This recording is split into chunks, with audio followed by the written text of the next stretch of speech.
आप सुबह 8 बजे घर से निकलते हो और 8 से 10 घंटे काम करते हो, इतने सारे टैक्सेस भी देते हो, फिर भी मंथ के लास्ट में आपके पास कोई पैसा नहीं बचता। सवाल ये है कि इतनी मेहनत के बावजूद भी भारतीय मिडिल क्लास इतने संघर्ष वाला जीवन क्यों जी रहा है? क्या समस्या मेहनत की है या हमारे सिस्टम की है? आज हम इसके पीछे के 5 कारण समझते हैं। अब बात आती है कि भारत में सबसे ज्यादा टैक्स कौन देता है? अमीर लोग देते हैं या गरीब लोग देते हैं? भारत में सबसे ज्यादा टैक्स देते हैं मिडिल क्लास। सैलरी पर इनकम टैक्स, ये अमीर लोग तो अपनी कंपनियों के टर्नओवर के हिसाब से सैलरी लेते ही नहीं है या बड़ी मामूली सैलरी लेते हैं दिखाने के लिए और खर्चे सारे कंपनी से करते हैं। फिर मिडिल क्लास हर खरीदारी पर भर भर कर जीएसटी दे रहा है। नो डाउट बाकी लोग भी देते हैं, लेकिन बिजनेसमैन जीएसटी को रिक्लेम कर लेता है। थोड़ा बहुत पैसा जोड़कर यदि आप घर खरीदोगे तो उस पर सरकार आपसे स्टैंप ड्यूटी ले लेती है। हर जगह टैक्स तो आप देते हो, लेकिन बदले में आपको क्या मिलता है? सरकारी अस्पताल में चले जाओ तो सरकारी अस्पताल की हालत खराब है। वहां आपको 500 700 मीटर की लाइनें मिलेंगी। सरकारी स्कूलों में आप अपने बच्चों को वैसे नहीं पढ़ा सकते। क्यों? क्योंकि सरकारी स्कूलों में पढ़ाई का स्तर उतना अच्छा आज भी नहीं है।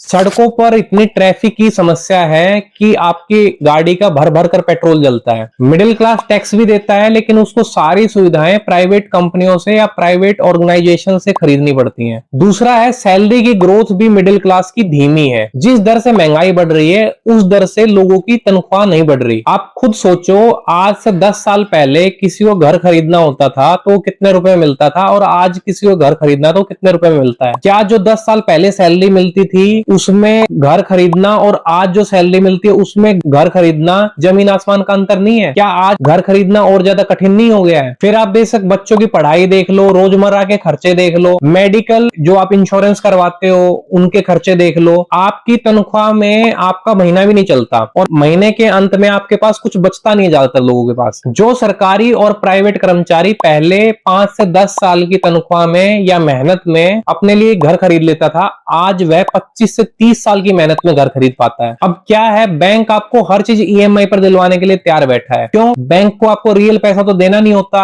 आपके अकाउंट में उनको एक डिजिट ट्रांसफर करनी है लोन के नंबर में और वो उनका पैसा छप गया, वो आपसे पैसा इन रिटर्न मांगेंगे ब्याज समेत। चाहे होम लोन हो, चाहे कार लोन हो, चाहे आप आज के टाइम पे मोबाइल भी खरीदते हो तो ईएमआई पर खरीदते हो, तो आपके ऊपर लोन का जो बर्डन है, लोन के चक्रव्यूह में मिडिल क्लास इतना ज्यादा फंस चुका है कि उसके खर्चे पूरे होने काफी कठिन है। तीसरा, मिडिल क्लास जो है वो कर्जे की दलदल में फंस गया है। चौथा, मिडिल क्लास के पास कोई भी सरकारी सुरक्षा नहीं है। अब सरकार गरीबों को तो राशन दे देती है और अमीरों को सब्सिडी के नाम पे, इंसेंटिव के नाम पे उनके ऊपर पैसा लुटाती रहती है। फिर जो हमारा टैक्स सिस्टम भी बना है वो इस तरह से बना है कि गरीब गरीब होता चला जाएगा, मिडिल क्लास गरीब होता चला जाएगा और अमीर अमीर होता चला जाएगा। क्यों? क्योंकि अमीर आप देखो वो ना टैक्स, उनके टर्नओवर देख लो और टैक्स देखो, और आपकी सैलरी देखो और टैक्स देखो, आप जमीन आसमान का अंतर देखोगे। जिस तरह से हमारा टैक्स सिस्टम देश में काम कर रहा है, मिडिल क्लास अपनी आय का 60 से 70% टैक्स में दे देता है। पांचवा, मिडिल क्लास की भी एक गलती है। ऐसा नहीं है कि केवल सरकार इसके लिए जिम्मेदार है। नो डाउट सिस्टम और टैक्स सिस्टम जो हमारे देश का है वो मिडिल क्लास को गरीब बना रहा है और नो डाउट वो चेंज होना चाहिए, लेकिन आम आदमी जो मिडिल क्लास आदमी है उसके पास भी फाइनेंशियल एजुकेशन की कमी है, जिसके कारण उसको कैसे खर्चा करना है और कैसे अपने एसेट्स बनाने हैं, कैसे अपनी इनकम बढ़ानी है, उन चीजों के बारे में जानकारी नहीं है, जो जानकारी उसको हासिल करनी है। नो डाउट सरकार की भी रिस्पॉन्सिबिलिटी है कि एजुकेशन सिस्टम में ऐसी शिक्षा लेके आए, लेकिन जब सरकार नहीं लेके आ रही तो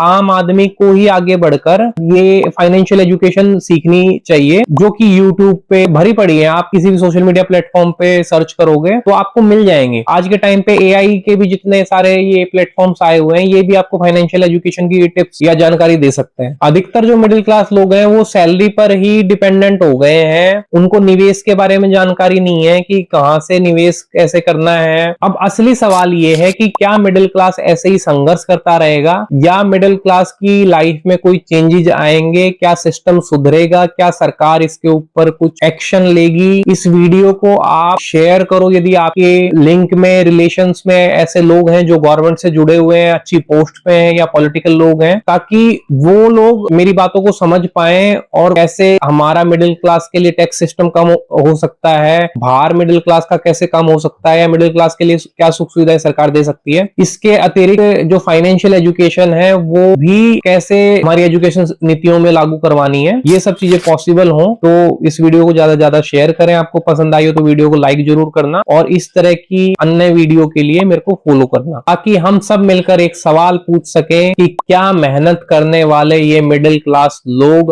हकीकत में आगे बढ़ सकते हैं और क्या इनका जीवन सुगम हो सकता है।